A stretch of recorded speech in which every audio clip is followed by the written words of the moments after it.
শুভ সকাল। কাজী জহুরুল হক কলেজের অনন্য আয়োজন ফেসবুক লাইভ ক্লাস।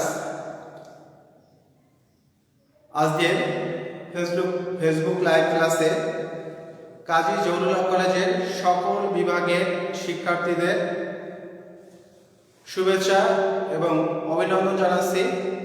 আমি বিপ্রদাস বিশ্বাস, প্রভাষক, বাংলা। প্রিয় শিক্ষার্থীরা, তোমরা কেমন আছো? নিশ্চয়ই ভালো আছো। গত ক্লাসে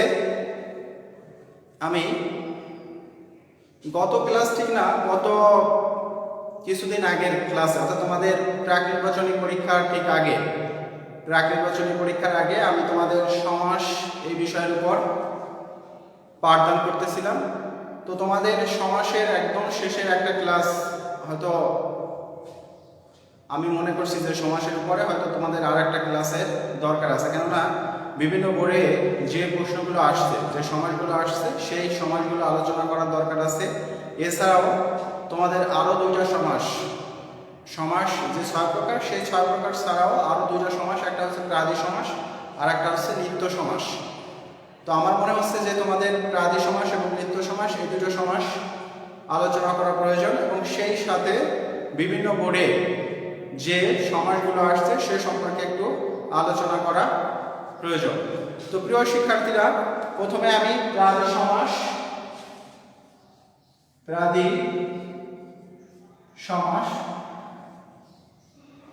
এবং এরপরে নিত্য সমাস, এই দুটো সমাস সম্পর্কে আলোচনা করব। তো প্রাদি সমাসটা কি? প্রতি অনু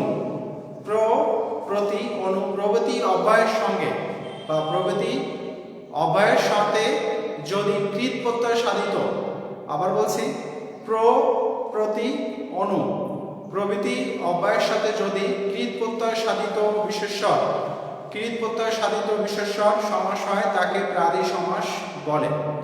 আবার বলছি, প্রতি অনু প্রভৃতি অব্যয়ের সাথে কৃত প্রত্যয় সাধিত বিশেষ্য যে সমাস হয় তাকে প্রাদি সমাস বলে। যেমন দেখো, আমি একটা উদাহরণ দিয়ে দেখাচ্ছি।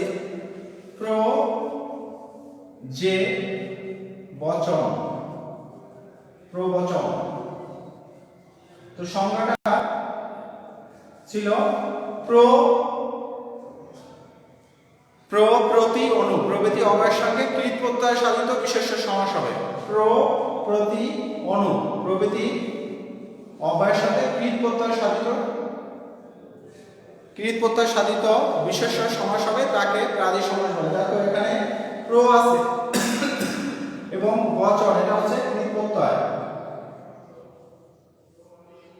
তাহলে প্রতি অনু প্রভৃতি অব্যয়ের সাথে কৃত প্রত্যয় সাধিত বিশেষ্য যে সমাস হবে সেটা হচ্ছে প্রাদি সমাস। দেখো, এখানে লিখছি যে বচন, প্রবচন। এবার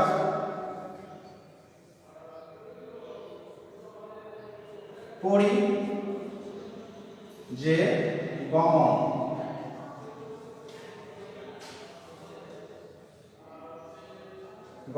পরি যে ভ্রমণ, পরিভ্রমণ। তো দেখো, এখানে প্রতি পরি অনু, আর এখানে এটা হচ্ছে ভ্রমণটা হচ্ছে কৃত প্রত্যয়।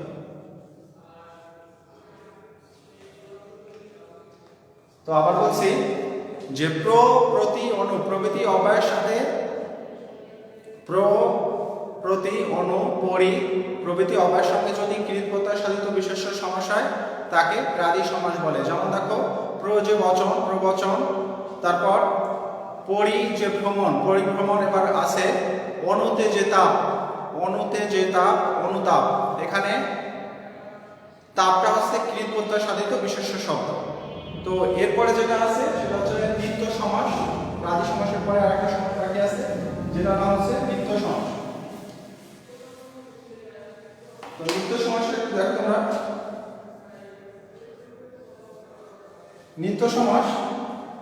নিত্য সমাসটা হচ্ছে এরকম, যে সমাসে সমসমান পদগুলো নিত্য সমাসবদ্ধ থাকে। যে সমাসে সমসমান পদগুলো নিত্য সমাসবদ্ধ থাকে এবং ব্যাস বাক্যে দরকার হয় না। আবার বলছি, যে সমাসে সমসমান পদগুলো নিত্য সমাসবদ্ধ থাকে এবং ব্যাস বাক্যের প্রয়োজন হয় না তাকে নিত্য সমাস বলে। যেমন দেখো, অন্য গ্রাম, গ্রামান্তর, তারপর আছে অন্য যোগ, যুগান্তর, অন্য দেশ, দেশান্তর, এরকম আরো আছে। যেমন আছে অন্য ভাষা, ভাষান্তর, তারপর আছে অন্য হস্ত, হস্তান্তর, এরকম। তো নিত্য সমাসটা হচ্ছে সমসমান পদগুলো নিত্য সমাসবদ্ধ থাকে এবং ব্যাস বাক্যের দরকার হয় না, সেটা হচ্ছে নিত্য সমাস। তো দেখো এখানে আমি অন্য গ্রাম, গ্রামান্তর, অন্য যোগ, যুগান্তর, অন্য দেশ, দেশান্তর, তো এই হচ্ছে আমাদের নিত্য সমাস। তো এরপরে বিভিন্ন বোর্ডে বিগত সাল 19, 18, 17, 16, 15 এবং বিভিন্ন বছরগুলোতে বা বিগত বছরগুলোতে যে সমাসগুলো আসছে সেই সমাসগুলো একটু আলোচনা করব। দেখো, তো সমাস ব্যাখ্যার জন্য তোমাদের কি করতে হবে, এরকম একটা ছক আঁকতে হবে। সমাস উত্তর করার জন্য এরকম একটা ছক আঁকবে সবাই। তো ছকের প্রথম ঘরে লিখবে, এই ঘরে লিখবে সমস্ত পদ, এখানে লিখবে ব্যাস বাক্য, আর এখানে লিখবে সমাসের নাম। তো দেখো,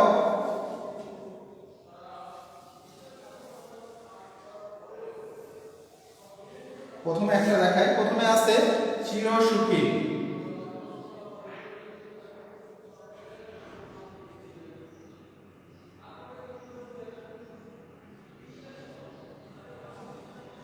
এটা সমস্ত পদের ব্যাস বাক্য হবে চিরকাল, চিরকাল ব্যাপিয়া সুখী।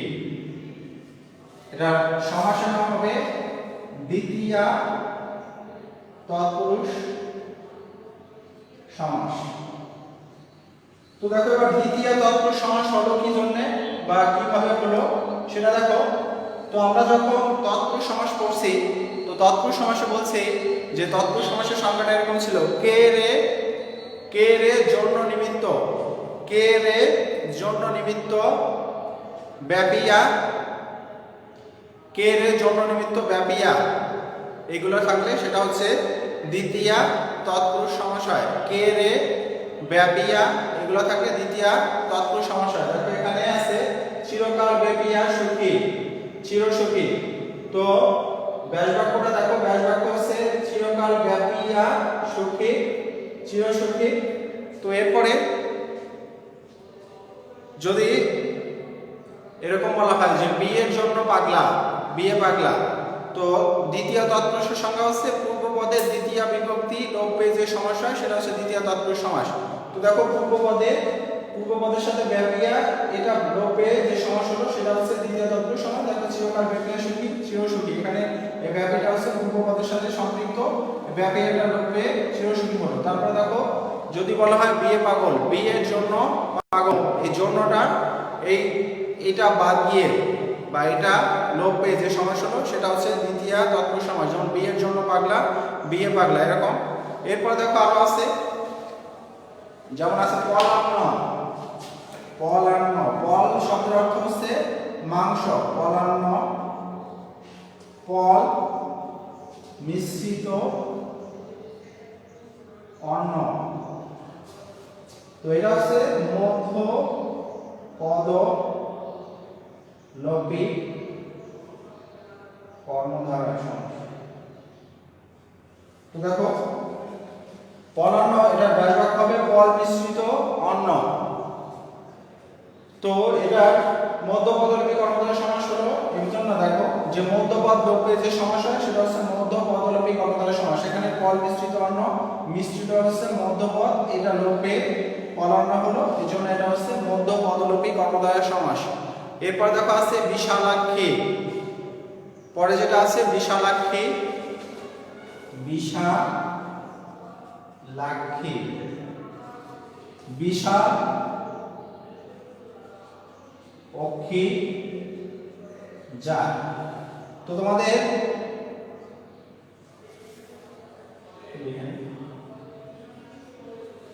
বিশাল অক্ষী জাত, বিশাল অক্ষী জাত এটা হচ্ছে বহুব্রীহি সমাস। তো বহুব্রীহি সমাসের সংজ্ঞা আমি বলছিলাম যে যে সমাসে ব্যাস বাক্যের শেষে যার যাতে থাকে এই একটা সহজ সংজ্ঞা। এছাড়াও বলছিলাম যে সমাসে সমসমান পদগুলির কোনটির অর্থ না বুঝে অন্য কোনো অর্থ বোঝায়, যে সমাসে সমসমান পদগুলির কোনটির অর্থ না বুঝে অন্য কোনো অর্থ বোঝায় সেটা হচ্ছে তোমার বহুব্রীহি সমাস। তো এখানে দেখো বিশালাক্ষী, বিশাল অক্ষী জাত, বহুব্রীহি সমাস।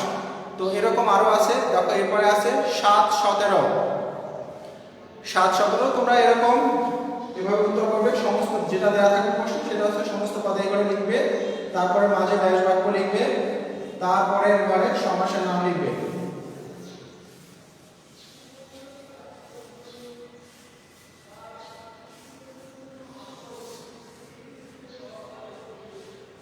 তো দেখো পরেরটা আছে 7 17।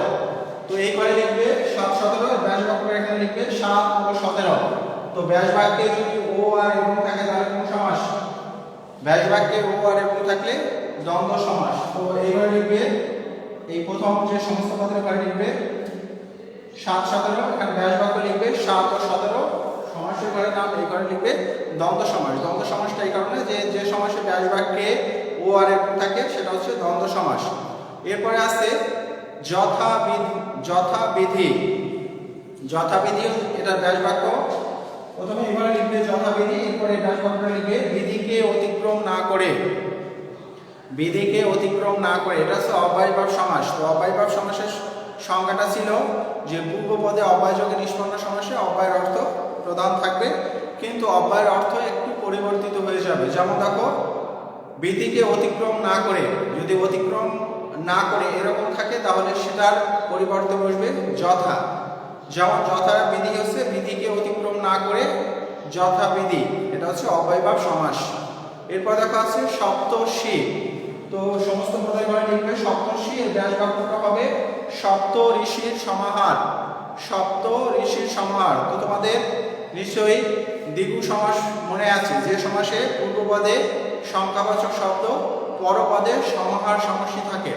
যে সমাসে পূর্বপদে সংখ্যাবাচক শব্দ এবং পরপদে সমাহার সমষ্টি থাকে তাকে দ্বিগু সমাস বলে। তো দেখো এরপরে আছে মুখচন্দ্র। এরপরে যেটা আসছে মুখচন্দ্র। মুখচন্দ্র এর ব্যাস বাক্য হবে মুখ চন্দ্রের ন্যায়। মুখচন্দ্র মুখ চন্দ্রের ন্যায়।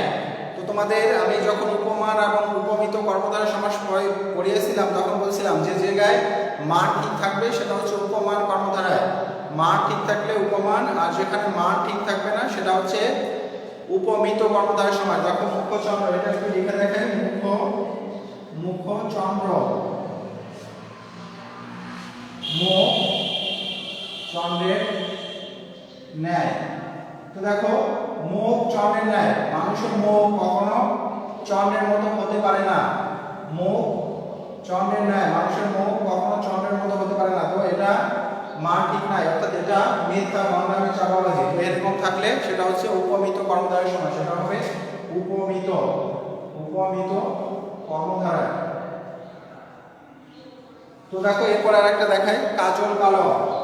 কাজল কালো, এর ব্যাস বাক্য হবে কাজলের ন্যায়, কাজলের ন্যায় কালো।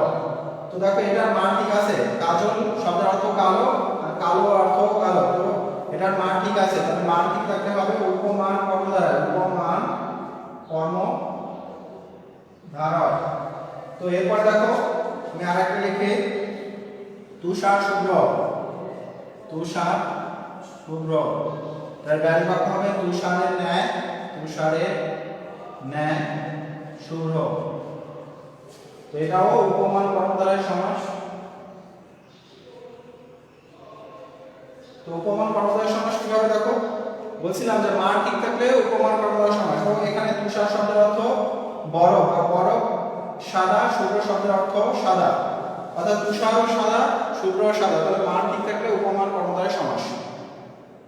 আর যদি মান ঠিক না থাকে, দেখো এখানে মুখ চন্দ্রে না, মানুষের মুখ চন্দ্রের মধ্যে হতে পারে না, এটা কল্পনা, মিথ্যা, ভ্রম, এরকম থাকলে সেটা হচ্ছে উপমিত কর্মধারয়। পরেরটা আমরা দেখি, পরে কি আছে।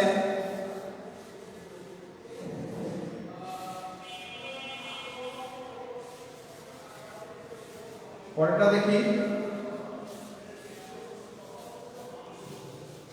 তো দেখো পরেরটা আছে 8 60, অনেক সহজ, 8 ও 60, তাহলে ব্যাস বাক্যে ও আর এবং থাকলে সেটা কোন সমাস? দ্বন্দ্ব সমাস। এরপরে আছে গৃহস্থ। গৃহস্থ হচ্ছে গৃহে থাকে যে, গৃহস্থ, এটা সমস্ত পদে লিখবে গৃহস্থ, ব্যাস বাক্য হবে গৃহে থাকে যে। তো তোমাদের আমি বলছিলাম যে এক কথায় প্রকাশ এবং ব্যাস বাক্যে যে যা, এক কথায় প্রকাশ এবং ব্যাস বাক্যে যে যা থাকলে সেটা হচ্ছে কোন সমাস? সেটা হচ্ছে উপপদ তৎপুরুষ সমাস। ব্যাস বাক্যে যে যা এবং ব্যাস বাক্যে যে যা, ব্যাস বাক্যে যে যা এবং এক কথায় প্রকাশ, এই টাইপের হলে সেটা হচ্ছে উপপদ তৎপুরুষ সমাস। এরপরে আছে তপবন, সমস্ত পদে লিখবে তপবন। এরপরে ব্যাস বাক্যটা হবে তপের নিমিত্তে বন। তপের নিমিত্তে বন, বলছিলাম একটু আগে যে কে রে জন্য নিমিত্ত, এটা থাকলে সেটা হচ্ছে দ্বিতীয় তৎপুরুষ। তাহলে তপবন হচ্ছে তপের নিমিত্তে বন, নিমিত্তে জন্য, এগুলো থাকলে দ্বিতীয় তৎপুরুষ, সেটা হচ্ছে দ্বিতীয় তৎপুরুষ। এরপর আছে গণতন্ত্র। এখানে লিখবে সমস্ত পদের ভাগে গণতন্ত্র, এটার ব্যাস বাক্য হবে গণের তন্ত্র। গণতন্ত্র, এর ব্যাস বাক্যটা হবে গণের তন্ত্র। তাহলে র এর থাকলে মনে আছে সবার নিশ্চয়ই, র এর থাকলে ষষ্ঠী তৎপুরুষ, তাহলে গণতন্ত্র এটা হচ্ছে ষষ্ঠী তৎপুরুষ সমাস। এরপরে আছে অনাহুত। অনাহুত, এই সমস্ত পদের ভাগে লিখবে অনাহুত, ব্যাস বাক্য লিখবে নয় আহুত। নয় আহুত, তোমাদের আমি নয় ও বহুব্রী সমাস, নয় ও তৎপুরুষ সমাস যখন বুঝিয়েছিলাম, নয় ও তৎপুরুষ সমাস যখন বুঝিয়েছিলাম তখন বলছিলাম যে পূর্বপদে নাবাচক অব্যয় থেকে, পূর্বপদে নাবাচক অব্যয়, নাবাচক অব্যয়ের মধ্যে আছে না, নয়, নেই, না, নয়, নেই, এগুলো থাকে। তো নাবাচক অব্যয় যোগে যে সমাস হয় সেটা হচ্ছে নয় ও তৎপুরুষ। তো অনাহুত হচ্ছে নয় আহুত, এটা হচ্ছে নয় ও তৎপুরুষ সমাস। এরপরে আছে নবরত্ন। নবরত্ন, সমস্ত পদের ঘরে লিখবে নবরত্ন, এর ব্যাস বাক্যটা হবে নবরত্নের সমাহার। নবরত্নের সমাহার, তাহলে পূর্বপদের সংখ্যাবাচক শব্দ, পরপদের সমাহার সমাসটি হলে দ্বিগু সমাস। নবরত্নের সমাহার, এটা হচ্ছে দ্বিগু সমাস। এরপরে আছে আমরণ। আমরণ, এর ব্যাস বাক্য হচ্ছে মরণ পর্যন্ত। আমরণ, এর ব্যাস বাক্য হবে আমরণ, এটা সমস্ত পদে লিখবে, ব্যাস বাক্য লিখবে মরণ পর্যন্ত। এটার সমাসের নাম হচ্ছে অব্যয়ভাব। সমাসের নাম এখানে লিখবে অব্যয়ভাব সমাস। যেমন দেখো অব্যয়ভাব সমাসের সংখ্যাটা ছিল পূর্বপদে অব্যয় যোগে নিষ্পন্ন সমাসে অব্যয়ের অর্থ প্রধান থাকে, কিন্তু অব্যয়ের অর্থ সরাসরি থাকে না, একটু পরিবর্তিত হয়ে যায়। যেমন দেখো আমরা যখন অব্যয়ভাব সমাস করেছিলাম তখন বলছিলাম যে পর্যন্ত থাকলে কি হয়? আ হয়। তো আমৃত্যু বা আমরণ, এর ব্যাস বাক্যটা হবে মরণ পর্যন্ত। মরণ পর্যন্ত, তাহলে পর্যন্ত থাকলে আ হয়, আমরণের ব্যাস বাক্যটা হবে মরণ পর্যন্ত। সমাসের নাম হচ্ছে অব্যয়ভাব সমাস। এরপর আছে নদীমাতৃক। নদীমাতৃক, সমস্ত পদে লিখবা নদীমাতৃক, এর ব্যাস বাক্যটা হবে নদী মাতা যার। নদী মাতা যার, সেটা হচ্ছে নদী মাতা যার, সেটা হচ্ছে নদীমাতৃক, এর ব্যাস বাক্য হচ্ছে নদী মাতা যার। এটা কোন সমাস? এটা হচ্ছে বহুব্রী সমাস। বলছিলাম যে বহুব্রী সমাস হচ্ছে ব্যাস বাক্যে যার, যে, এগুলো থাকে। বহুব্রী সমাসে ব্যাস বাক্যে যার, যাতে, যে, এগুলো থাকে। তার মানে নদী মাতা যার, এটা হচ্ছে বহুব্রী সমাস। এরপরে ভব নদী, এর ব্যাস বাক্যটা হবে ভবরূপ নদী। রূপক কর্মধারয় সমাস। বলছিলাম যে উপমান এবং উপমেয়ের মধ্যে অভিন্নতা কল্পনা করা হলে, উপমান এবং উপমেয় এর মধ্যে অভিন্নতা কল্পনা করা হলে সেটা হচ্ছে রূপক কর্মধারয় সমাস। ভব নদী, এর ব্যাস বাক্যটা হবে ভবরূপ নদী। এছাড়াও আমি আরেকটা বলছিলাম যে সমাসটা হচ্ছে কল্পনাপ্রবণ। কল্পনাপ্রবণ এরকম হয়, সেটা হচ্ছে রূপক কর্মধারয় সমাস। তো ভবরূপ নদী, ভবনদী। এরপরে আছে পকেট মার, ব্যাস বাক্যটা হবে পকেট মার সমস্ত পদে, ব্যাস বাক্যটা হবে পকেট মারে যে। তো আমি একটু আগে বলেছিলাম যে সমাসটা হচ্ছে এক কথায় প্রকাশ এই টাইপের এবং ব্যাস বাক্যে যে যা, ব্যাস বাক্যে যে যা এবং এক কথায় প্রকাশ এই টাইপের বলে সেটা হচ্ছে উপপদ তৎপুরুষ সমাস। তো পকেট মার এর ব্যাস বাক্য হবে পকেট মারে যে, এটা হচ্ছে উপপদ তৎপুরুষ সমাস। এরপর আছে রাজহংস। রাজহংস সমস্ত পদে লিখবে রাজহংস, এর ব্যাস বাক্যটা হবে রাজের হংস। রাজহংস এর ব্যাস বাক্য হবে রাজের হংস। তার মানে রয়ের থাকলে ষষ্ঠী তৎপুরুষ, সেটা হচ্ছে ষষ্ঠী তৎপুরুষ সমাস। এরপর আছে আরক্তিম। আরক্তিম এটা সমস্ত পদে লিখবে, ব্যাস বাক্য হবে এরকম ঈষৎ রক্তিম। ঈষৎ রক্তিম এটা হচ্ছে অব্যয়ভাব সমাস। তো অব্যয়ভাবের সমাসের সংজ্ঞা ছিল পূর্ব পদে অব্যয় যোগে নিষ্পন্ন সমাসে অব্যয়ের অর্থ প্রধান থাকবে। তো দেখো এখানে অব্যয়ের অর্থ প্রধান থাকে, একটু পরিবর্তিত হয়ে, যেমন ঈষৎ থাকলে কি হয় আ হয়। তো আরক্তিমের ব্যাস বাক্যটা হবে আরক্তিমের ব্যাস বাক্য হবে ঈষৎ রক্তিম। তো ঈষৎ রক্তিম হচ্ছে আরক্তিম। তো এটা অব্যয়ভাব সমাস। এরপরে আছে আয়কর। এরপর আছে আয়কর। আয়কর হচ্ছে আয়ের উপর ধার্যকৃত কর। আয়কর হচ্ছে এর ব্যাস বাক্যটা হবে আয়ের উপর ধার্যকৃত কর। এটা মধ্য পদলোপী কর্মধারয় সমাস। আয়কর এর ব্যাস বাক্যটা হবে আয়ের উপর ধার্যকৃত কর।